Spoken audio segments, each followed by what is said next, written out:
All अस्सलाम वालेकुम। क्या हाल है? आई होप सब ठीक होंगे, खुश होंगे। अल्लाह का करम है, मैं भी बढ़िया। आज से सिर्फ आपको ये हॉल ही साफ़ मिलेगा, वो भी रात में नहीं। बाकी घर का तो हाल आप देखिए मत, बहुत बुरा हाल है। इसमें क्या है, 2-3 दिन के बाद आपको वीडियो में दिखेगा। और ये यूसुफ का टावल और ये कमरे का दंगल और ये ज़हीन का है। मैं 2 दिन के बाद यह करूँगी क्योंकि मुझे कुकिंग से फुर्सत ही नहीं मिल रही है। बाकी ये एरिया सब आपको इग्नोर करना पड़ेगा क्योंकि ज़हीन जब घर में होता है ना तो सामान बहुत ज़्यादा फैल जाता है। देखिए, बच्चे जब छोटे थे तो बाहर अलग सोते थे, अभी बड़े हो गए हैं तो हमारे साथ सो रहे हैं। बच्चों का भी अलग होता है। चलिए, ये एरिया तो मैंने कल ही साफ़ किया है। अब मुझे जल्दी जल्दी करना पड़ेगा क्योंकि लोग साथ में ज़्यादा बढ़ गए हैं ना। और ज़हीन बहुत गंदा करता है, हर जगह उसके होने का एहसास दिलाता है। देखिए, ये डिश वॉशर है ना, ऐसा हमेशा फैला रहता है, इसलिए मैं है ना ये ज़्यादातर बताती भी नहीं हूँ। ये टिश्यू पेपर और कैरी बैग भी क्या उठाकर नहीं फेंक सकते थे। देखिए, ये भी सब मुझे ही उठाना पड़ता है और ये सारा दंगल इतना फैला हुआ है, मुझे किचन में ही 8 से 10 घंटे लग रहे हैं। तो बाकी मैं काम कब करूँ? आज कपड़े भी नहीं धोई हूँ, कल सब धोना पड़ेगा। ये है ना तीसरा झल्ला धोई हूँ, हाथ से ही धोने थे बहुत सारे बर्तन। और क्या बोलते हैं, डिश वॉशर में कम गए हैं, दोपहर में जाएंगे डिश वॉशर में। और ये देखिए, मैं ये गुल्लक लाई थी क्योंकि यूसुफ के लिए चाय पीने के लिए कोई ढंग का कप ही नहीं मिल रहा है। वैसे भी कल के वीडियो में दिखाई 4-5 कप मंगाई थी, तो वो भी तो कॉम्प्लान वगैरह के हो गए। स्पेशली वो भी अभी चाय मांग रहा है तो उसके लिए मंगवाना था तो मिल ही नहीं रहा, कुछ हट के दिखा ये बोलकर गुल्लक लाई मैं। ये शायद सेरेमिक का है, पर चाय डालने के बाद है ना बहुत ज़्यादा गर्म हो जा रहा है। जितना प्यारा है यूज़ में उतना नहीं आएगा। मैंने तो अभी सोचा है इसमें दही वगैरह खा लेंगे बोलकर। और देखिए, इसी साथ में मैंने बर्तन धोते धोते बड़ी सोप भी भून ली है। अब वापस से ये दंगल थोड़ा है, 10 मिनट में क्लियर हो जाएगा। देखिए, मैंने ये सब भी साफ़ कर लिया है। मुझे तो बहुत अच्छे अच्छे कमेंट आ रहे हैं। और देखिए, 12 बज रहे हैं और ये मेरे डॉगी का है ना, छोटे बच्चे के पैर दोनों टूट गए हैं। क्या कारण है पता नहीं, अभी उसका भी दवाई चालू है। चलिए, वारंगा खिचड़ी बनाते हैं, कमेंट के बारे में आगे बात करेंगे। 1 चम्मच तेल, 1 चुटकी ज़ीरा, 1 प्याज और 3-4 बे लीफ, आधा चम्मच लाल मिर्च पाउडर, 2-3 हरी मिर्च, 1 चम्मच अदरक लहसुन का पेस्ट, 1 टमाटर, 1/4 चम्मच गरम मसाला, थोड़ा सा हरा धनिया डालकर अच्छे से मिक्स कर रही हूँ। आधा चम्मच हल्दी पाउडर भी डाला है साथ में। फिर चावल का डबल पानी डालेंगे और दाल का सिंगल पानी डालेंगे और नमक अपने हिसाब से डालेंगे। और मैं इन खिचड़ियों में, बिरयानियों में थोड़ा सा डालडा डालती ही हूँ। और ये खिचड़ी इतनी ज़्यादा टेस्टी बनती है। अगर आपके घर में छोटे बच्चे होंगे या फिर बुज़ुर्ग होंगे तो आप ये खिचड़ी ज़रूर ट्राई करना।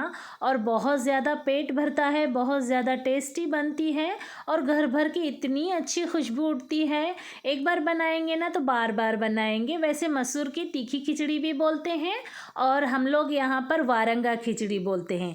चलिए, बातों बातों में मैंने ढोकले का आटा पीस लिया है। 200 से 250 ग्राम मैंने चना दाल ली थी और उसका 75% मतलब थोड़ा सा आधा कप उतना कम चावल, दोनों अलग अलग भिगोए थे, 3-4 घंटे ही भिगोए थे। अभी जो मैं प्लेट को तेल लगाई हूँ ना, ये थोड़ी सी हाइट में है, जिसकी वजह से मुझे 2 प्लेट में ही ढोकला बन जाएगा।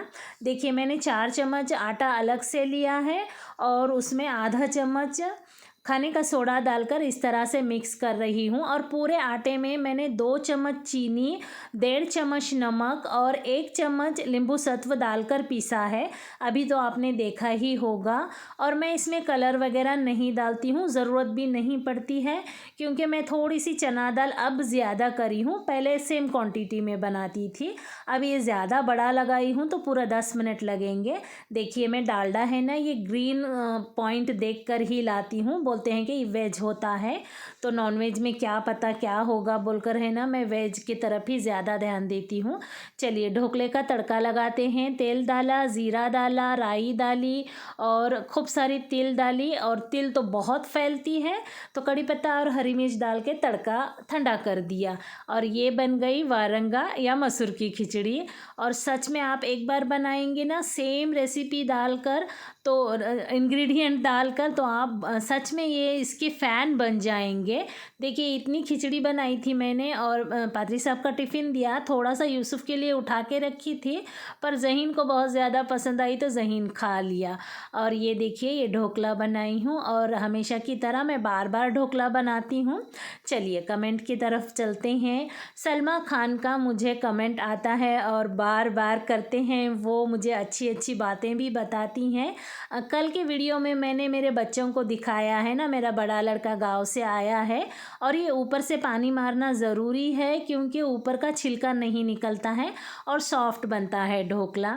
तो मेरे बच्चों को देखकर उनको उनकी बेटी याद आई है। उनकी बेटी की बड़ी मम्मी यानी कि सलमा खान की जेठानी के पास रहती हैं, तो वो उनकी जेठानी की भी बहुत तारीफ़ कर रही थी। और जेठानी और देवरानी में ऐसा रिश्ता होना भी चाहिए।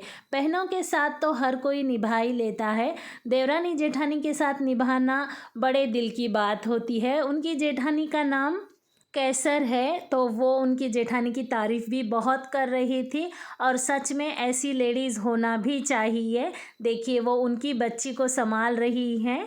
क्या हालात हैं ये तो पता नहीं, कहीं कहीं कॉलेज भी नहीं होते हैं ना, इस वजह से बच्चों को अपने से दूर भी रखना पड़ता है। चलिए बातों बातों में मैंने पादरी साहब का टिफ़िन भी बांध दिया और किचन काउंटर भी साफ़ कर लिया, और अभी ये पपाया काटूंगी जब पादरी साहब मांगेंगे। और उसी के साथ देखिए मैंने ये तो 5 मिनट से भी ज़्यादा खाली नहीं रहता है, ज़ोहर की नमाज़ पढ़ ली।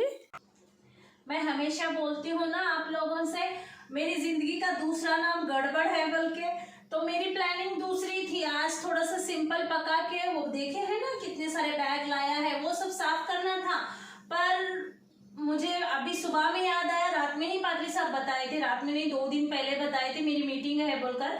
मीटिंग में वो टिफ़िन मंगवाते हैं, तो फिर नॉनवेज पकाऊंगी तो कैसे टिफ़िन भेजूंगी, फिर ये सारा कैंसिल करना पड़ा। फिर वारंगा खिचड़ी और ढोकला बनाकर उनको टिफ़िन दे दी। अब दोबारा से ये शेड्यूल करूँगी, वैसे भी रात में थोड़ा कम रहेगा, पर मतलब मेरा बड़ा लड़का आने के बाद है ना काम मेरा बहुत बढ़ जाता है।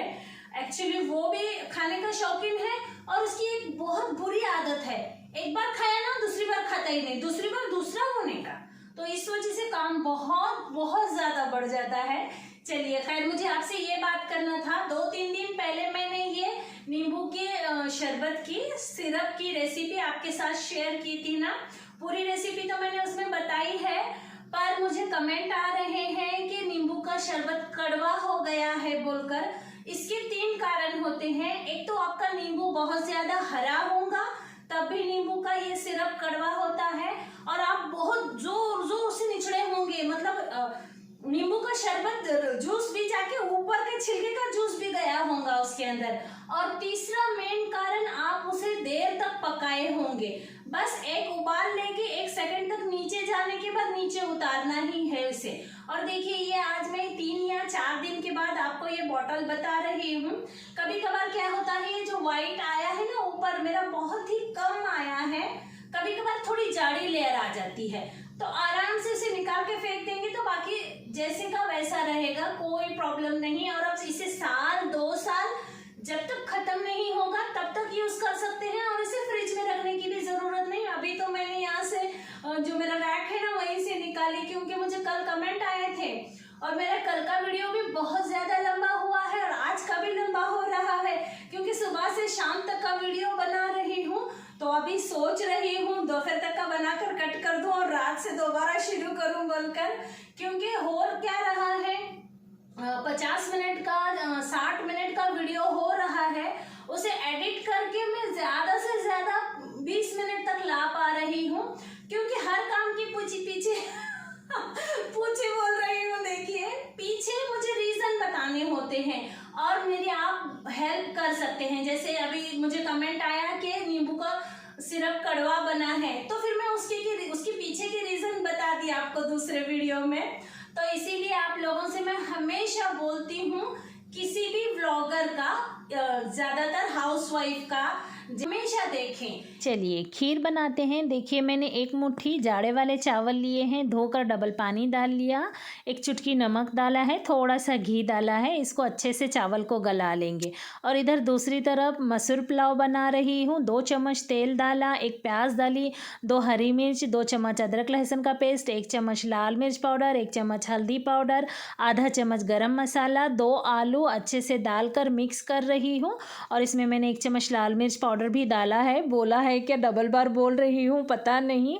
और 1 कटोरी मसूर जो भिगोए थे वो साबित वाले वो डाले हैं।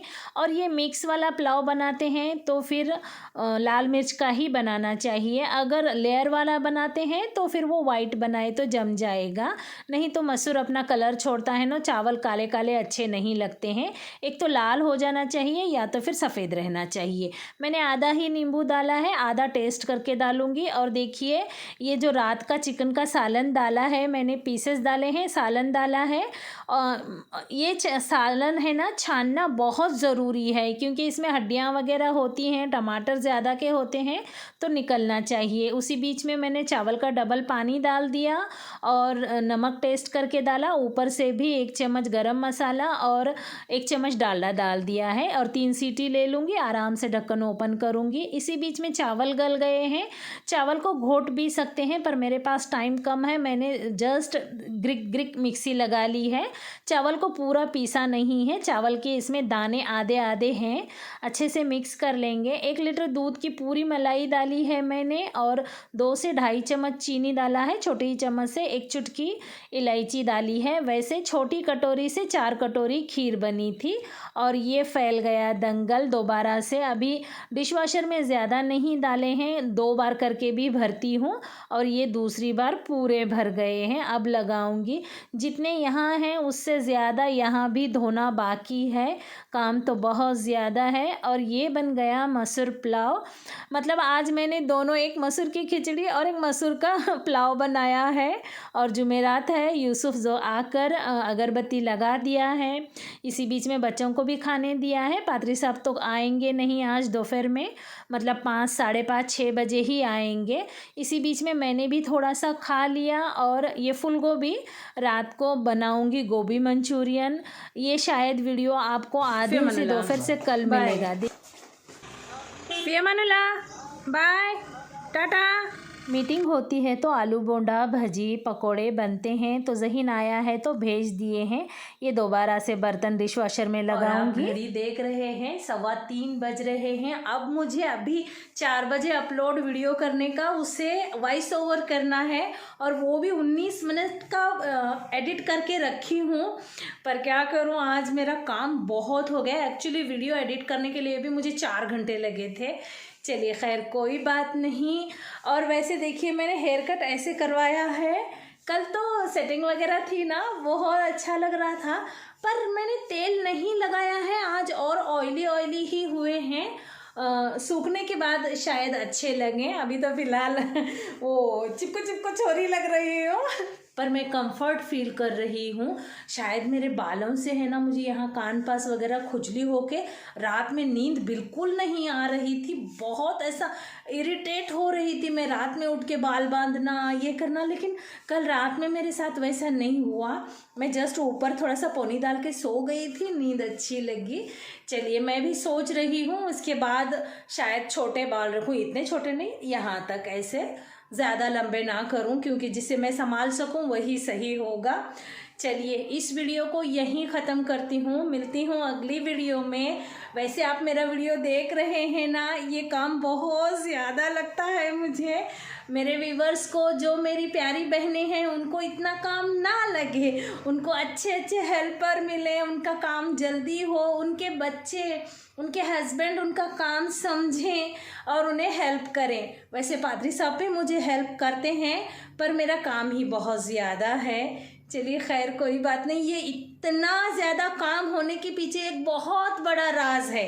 कल परसों मैंने मेरी बहन के साथ भी बात की तो हाँ पा वैसा बोल के वो भी बोली।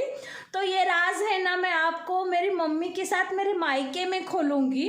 जब मेरी बहन और मैं दोनों साथ रहेंगे ना, तब हम मम्मी से बात करेंगे और ये राज है ना आपके सामने खुलेगा। तो आपको लंबा इंतज़ार करना है, क्योंकि अभी मेरी बहन भी आएगी नहीं आएगी पता नहीं, मतलब हम तीनों एक जगह कब मिलेंगे पता नहीं, क्योंकि यूसुफ को नागपुर डालना है एडमिशन क्लासेस के लिए, और उसकी लड़की भी 12वीं है, वो भी क्लासेस कर रही है, वो भी नीट के लिए तैयारी कर रही है, और मैं भी यूसुफ को नीट की ही तैयारी करवा रही हूँ। तो 2-2.5 साल तो हमारा बिल्कुल नहीं होगा, लेकिन अल्लाह करे हो जाए तो ज़रूर आपके सामने राज खोलूँगी। चलिए खैर कोई बात नहीं, होता है किसी किसी के लाइफ में बड़े बड़े ट्रेजेडी। मेरी लाइफ में थोड़ी छोटी है, खुशियाँ बहुत हैं और उतना ही काम है, करना भी पड़ता है और कर भी लेती हूँ। और मेरी मम्मी भी बहुत फास्ट काम करने वाली हैं, जल्दी जल्दी काम करती हैं, तो शायद मुझे उन्हीं से मिला है। अब उम्र में लगभग उनकी उम्र कितनी है भूल गई, मेरी 42 और मम्मी की 18 या 19, काउंट कर लीजिए, इतनी उम्र है। इतनी उम्र में भी मम्मी मेरे जैसा फास्ट काम करते हैं और क्या करते हैं, बाटा लगाते हैं मेरे साथ। हमारा नहीं तू पका ले, तो ये किचन कट्टा देख ले, मैं बर्तन कपड़े झाड़ू पोछा कर लेती बोलते। अम्मी आप रुको जी, मेरी बहन मेरी भाभी भी है ना, करते नहीं, उनके हाथ से सरकता नहीं, जल्दी मेहमान आने वाले हैं मैं सरका दूँ, ऐसे बोलते। मिलाऊंगी, ज़रूर मिलाऊंगी मेरी मम्मी से। चलिए, और वैसे मुझे बहुत अच्छे अच्छे कमेंट आते हैं और मैं पढ़ती भी हूँ, और मेरे व्यूवर्स हैं ना मेरे साथ मजाक भी करते हैं, अच्छा लगता है। और देखिए कल एक मेरी व्यूवर, कल नहीं परसों हॉस्पिटल में थी, बोलते हैं हाँ मैं आप लोगों से ये ज़रूर बोलूँगी, देखिए काम कितना भी हो, मैं भेंगी दिख रही हूँ ना क्योंकि कैमरा इधर है और मैं अपने आप को देख के बात कर रही हूँ, तो कैमरे के साथ तो ये तो होएगा ही होएगा। हाँ, मैं अपनी बहनों से ये रिक्वेस्ट करती हूँ, आपके अगर बच्चे छोटे हैं तो आप अपने खान पान पर बहुत ध्यान दें, क्योंकि आप बीमार होंगे, आप सिंगल फैमिली में हैं, तो फिर आप अगर बीमार होंगे, आप हॉस्पिटल में जाएंगे तो बच्चे और हस्बैंड, मतलब क्या बोलते हैं हमारी भाषा में, बेगले बेगले हो जाते हैं। मतलब उनकी दुनिया हम ही हैं, कोई चाची नहीं है, कोई दादी नहीं है, कोई नानी नहीं है जो उन्हें कुछ बना के दे। तो इसलिए आप हमेशा अपने पास क्रोसिन गोलियां वगैरह और क्या बोलते हैं अपने आप को हेल्दी रखिए, और कभी एक आध बार काम को अवॉइड कर दीजिए, छोड़ दीजिए, किसी दिन दाल चावल ही बना लीजिए, किसी दिन खिचड़ी ही बना लीजिए, और अगर आप सिटी में रहते हैं तो किसी दिन एक अच्छा होटल ढूंढ लीजिए, वहाँ से खाना मंगवा के घर पर खा लीजिए। कभी कभार अपना मतलब क्या बोलते हैं तबीयत को देख कर है ना, बाकी चीज़ें छोड़ दीजिए। और मेरी एक व्यूवर बोल रही थी कि उन्हें मेरा व्लॉग देख के बगैर नींद ही नहीं आती है। ऐसा मत करिए, अगर कुछ हो जाए, मेरे से लेट हो जाए, तो फिर आप रात भर मत जागिए, मेरा एक दूसरा व्लॉग देख लेना पीछे का।